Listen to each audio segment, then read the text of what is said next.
Welcome back. Monday, as we finish the last day of February and we move into a new chapter in Genesis, chapter 46. A chapter that we'll move through pretty quickly. A lot of it is some genealogy stuff in the middle of the chapter. But just if you haven't been with us for a while, or just to recap, Joseph in Egypt has now confronted his brothers. There's been a reunion of sorts. He sent them home with an invitation to get their father, to get all of their people, all of their stuff, and come to Egypt. The Pharaoh has been very gracious, telling the family, you won't need for anything. You won't want for anything. Come and live here, be here, and in honor of Joseph, you will be taken care of. And I think the words he used was, you will lack nothing. So we closed the week last week with Jacob hearing this story that his young son, Joseph, the second youngest, and the two boys of his most loved wife were alive, that Joseph was alive, and Jacob committed to go to Egypt to see him. And so that's where we start today. Chapter 46, when Israel, that's Jacob, set out on his journey with all that he had and came to Beersheba, he offered sacrifice to God, the God of his father Isaac. God spoke to Israel in visions of the night and said, Jacob, Jacob. And he said, here I am. Then he said, I am God, the God of your father. Do not be afraid to go down to Egypt. I will make of you a great nation there. I myself will go with you to Egypt. I will also bring you up again, and Joseph's own hand will close your eyes. Then Jacob set out from Beersheba, and the sons of Israel carried their father Jacob, their little ones, their wives, their wagons that the Pharaoh had sent to carry them. They also took all the livestock and the goods they had acquired in the land of Canaan, and they came into Egypt. Jacob and all his offspring with him, his sons and his sons' sons with him, his daughters and his sons' daughters, and all the offspring he brought with him into Egypt. Now, this next part, verses 8 through 27, is just a long recounting of all the names. I would encourage you to read it. We're not going to go through it because it wouldn't mean a lot to you, but it does list each one of the 12 sons as well as their wives, their children. So it's sort of an accounting of a snapshot, really, of the entire family tree as they relocate to Egypt. But the most significant part of this story, Michael, I think this transitional story, would be that after multiple chapters now, God makes an appearance again. And as we've seen before, Jacob encounters God in a dream, and God does what God has done consistently through this book ever since we encountered Abraham. God makes the covenant promise a renewal. I am going to do this. Your people are going to be numerous. I'm going to make of you a great nation. And Joseph is going to be with you. In fact, Joseph will be with you to the end of your life. And so nothing new here, but it feels, I think it feels significant because we haven't seen anything like this in a while. And this brings connection, I think, to several of those stories that have gone before. And it's a very poignant moment for Jacob here because this is now happening on the way to a different place. So we've said this at a few points during this study, but it really needs repeated here as we look at this text, that sometimes Genesis is doing many things at the same time. One of the things here, I think, to your point, Clint, is reminding us that it is God who's at work, even through these folks' choices and difficult circumstances and ultimate successes, like we have in the case of Joseph. But another thing that we have happening here is an explanation as to some of the problems we're going to see come just a few chapters down the road. In fact, when we turn from Genesis into Exodus in the Old Testament, we're going to very quickly be wondering to ourselves, how did we end up in Egypt again? How did God's chosen people end up in slavery? How did the situation become so dire as to the fact that the Israelite people were being forced to lose their babies because of the power of this overlord? When you know that that's coming around the corner, this text has a particular significance because it shows us that the Israelites came into this position not wantonly, not because of a lack of faith that they went and did something outside of God's plan, but rather because of a direct command when God says to Jacob, do not be afraid, go down to Egypt. When God says that, that opens the door that this is in God's will, this is in God's timing and God's plan, and it sets up for us the motivation for what will later become a massive change in the identity of the people of Israel. The captivity in Egypt and God's rescue of them from that captivity is really among the most fundamental stories of the scriptures. And this text right here is providing a frame for us to understand the setup to that story. So though everything I just talked about really references a book we're not studying right now, you need to know that is being referenced here in a intentional and important way, because this text is giving us the background and meaning for that already. It's really interesting, I think, the way this text is a kind of doorway, a shift of focus a little bit. We have been exclusively looking through the eyes of Joseph. I mean, really, that has been the center of the story arc for the last multiple chapters. And now we see a kind of reconnection with this Israel narrative. Literally, in this case, Jacob is called Israel. But beyond that, not just Jacob as a person, but this reference again, this restatement of a promise to build a people, a promise to cement a future through expanding. You will be great, you will be numerous, you will be all those things. And that promise now has come through Joseph. But as it does so, it reconnects with the whole family story. So we have half a chapter of all the names, all the children, the grandchildren. We have the wives listed here. We have this moment that we are moving toward reunion. And we get that in the next part of the story. I'm going to jump ahead. So if you got your Bible open, look at verse 28 is where we go back into the story.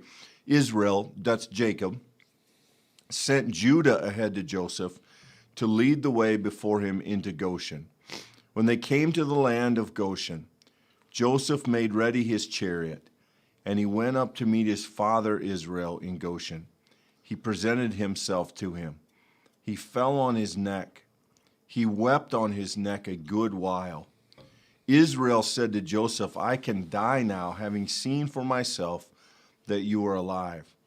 Joseph said to his brothers and to his father's household, I will go up and tell the Pharaoh, and will say to him, my brothers and my father's household who were with me in the land of Canaan have come here to me.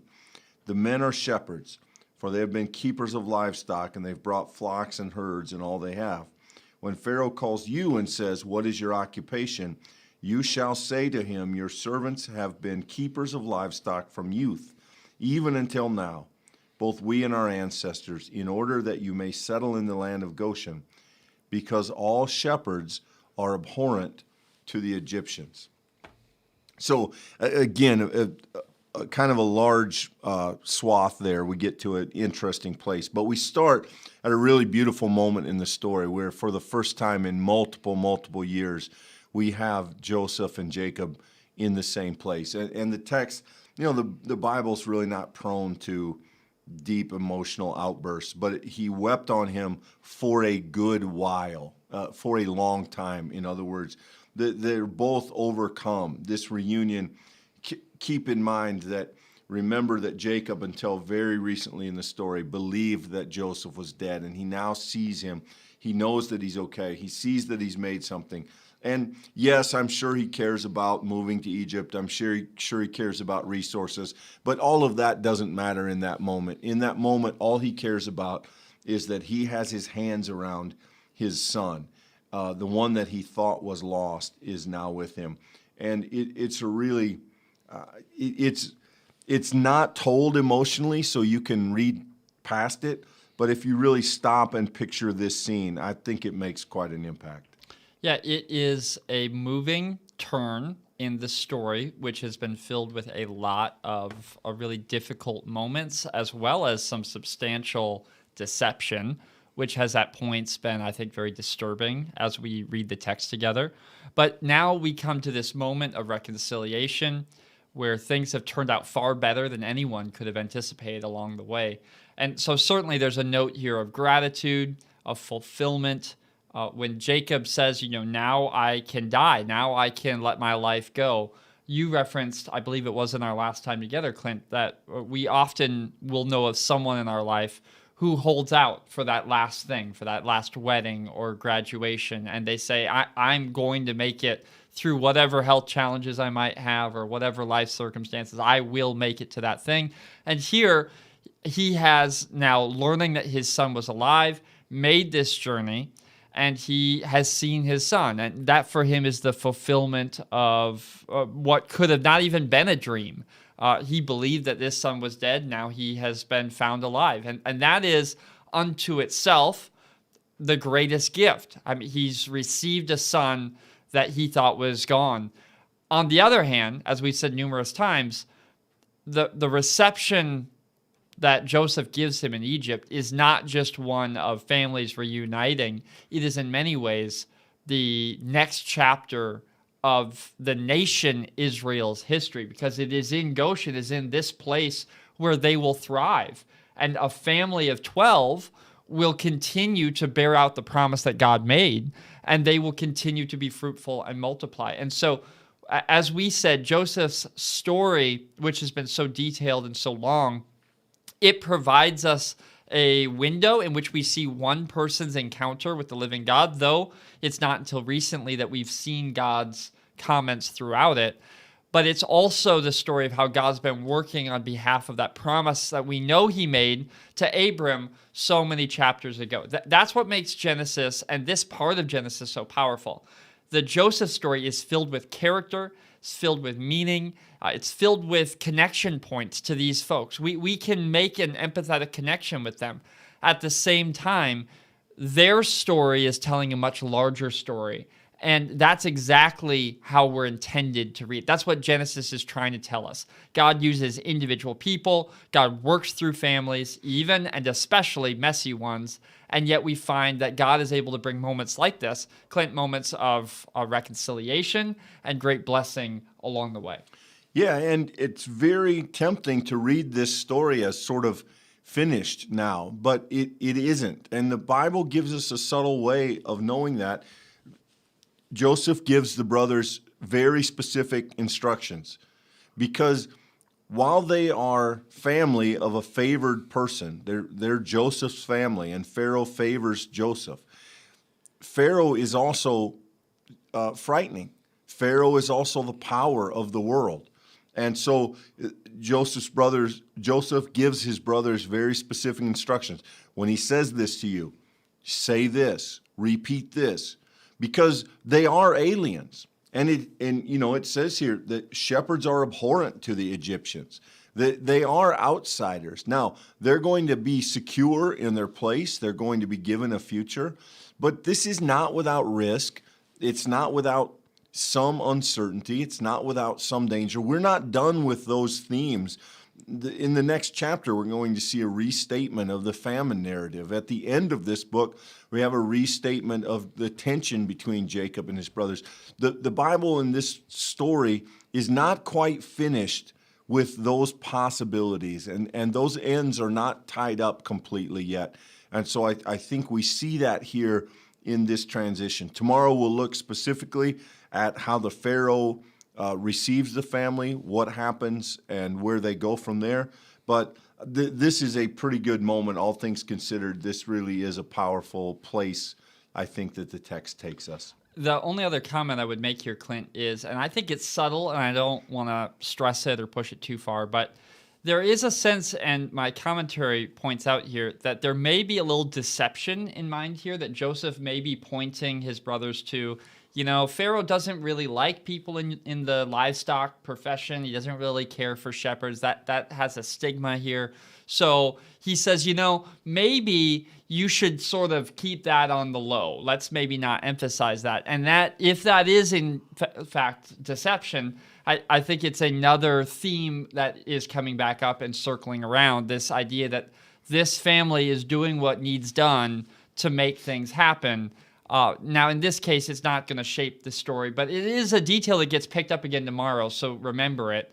But there is a sense in which, the biblical Genesis story doesn't hide the fact that there's reaching. I mean, there's trying to get ahead, and using whatever tools or means to do so is certainly lifted up in the text. It's not hidden by any means.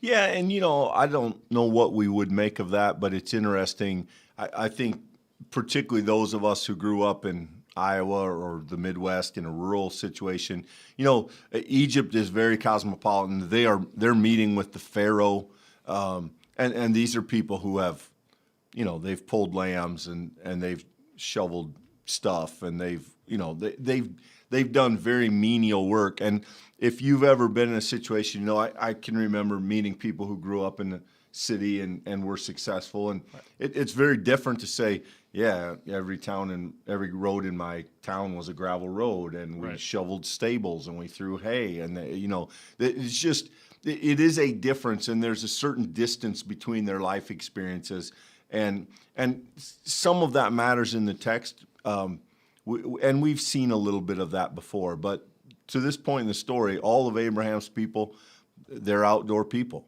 They're workers, they're farmers, they're herders, and there is a sense maybe in which Egypt, and particularly the power structure of Egypt, doesn't know exactly what to do with that. Well, friends, we want to thank you once again for joining us for our study. We hope that if you found it helpful, you might like and share it. Subscribe, of course, for more studies like this. But we hope that you have a great day and look forward to seeing you as we continue the study tomorrow. Thanks all.